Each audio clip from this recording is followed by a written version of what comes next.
കൃഷ്ണാസ് കിച്ചണിലേക്ക് എല്ലാവർക്കും സ്വാഗതം. ഞാനിന്ന് വെറൈറ്റി ആയിട്ടുള്ള ഒരു ഐറ്റമായിട്ടാണ് വന്നത്. അത് ചക്കക്കുരു വെച്ചിട്ടുള്ള ഒരു ഷേക്കാണ് ഉണ്ടാക്കാൻ പോകുന്നത്. അതിന് ഞാൻ ഒരു 10-25 ചക്കക്കുരു എടുത്ത് കുക്കറിൽ വേവിച്ചെടുത്തിട്ട് കൊണ്ടുവന്നിട്ടുണ്ട്. ഇനി നമുക്കതിൻ്റെ തോലെല്ലാം കളഞ്ഞിട്ട് കൊണ്ടുവരാം. ഞാൻ ചക്കക്കുരുവിൻ്റെ തോലെല്ലാം കളഞ്ഞു വെച്ച് കൊണ്ടുവന്നിട്ടുണ്ട്. ഇനി നമുക്കിത് ഒരു മിക്സിയുടെ ജാറിൽ ഇത് ഇട്ട് കൊടുക്കാം, മുറിച്ചിട്ട് ഇട്ട് കൊടുക്കാം. അപ്പോൾ വേഗം തന്നെ അരക്കാൻ സാധിക്കും.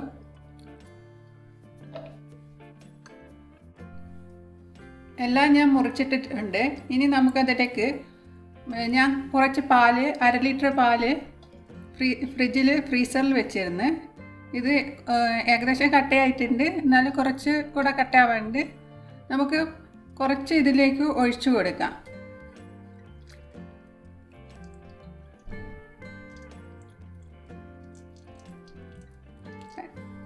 കുറച്ച് പഞ്ചസാര കൂടെ ചേർത്ത് കൊടുക്കാം. ആവശ്യമുള്ള പഞ്ചസാര ഇട്ട് കൊടുക്കാം. കുറച്ച് പാൽ ഒഴിച്ച് കൊടുത്തിട്ടുണ്ട്. ഇനി നമുക്കിത് നല്ലപോലെ അരച്ചെടുത്തിട്ട് വരാം. ഇത് ഞാൻ അരച്ച് കൊണ്ടുവന്നിട്ടുണ്ട്. ഇനി നമുക്ക് ബാക്കി പാൽ കൂടെ ചേർത്ത് നല്ലപോലെ ഒന്നുകൂടെ അടിച്ചെടുക്കാം.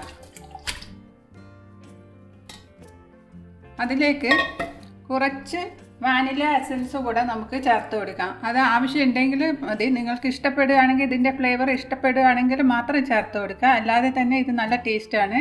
ഇത് നിങ്ങൾ ഒരിക്കലും ഇത് ചക്കക്കുരുവാന്ന് പറയുകയില്ല, ഇത് ആർക്കെങ്കിലും അടിച്ചു കൊടുത്താൽ കഴിഞ്ഞാൽ. അത്രയ്ക്ക് ടേസ്റ്റ് ഉണ്ട്. അപ്പോൾ ഇത് ഞാനൊന്ന് അടിച്ചിട്ട് വരട്ടെ. ഇത് ഞാൻ അടിച്ച് കൊണ്ടുവന്നിട്ടുണ്ട്.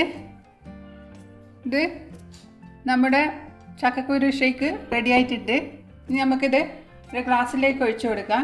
ഇത് ശരിക്കും നമുക്ക് ബദാം ഷേക്ക് പോലെയല്ല, നമ്മൾ ടേസ്റ്റ് ചെയ്യുമ്പോൾ അതുപോലെയാണ് ഉണ്ടാവുക. നിങ്ങൾ എന്തായാലും ഒന്ന് ട്രൈ ചെയ്ത് നോക്കണം. നിങ്ങൾക്ക് ഇത് ഇഷ്ടപ്പെട്ടെങ്കിൽ എനിക്ക് ലൈക്ക് ചെയ്യാനും ഷെയർ ചെയ്യാനും സബ്സ്ക്രൈബ് ചെയ്യാനും മടിക്കരുത്.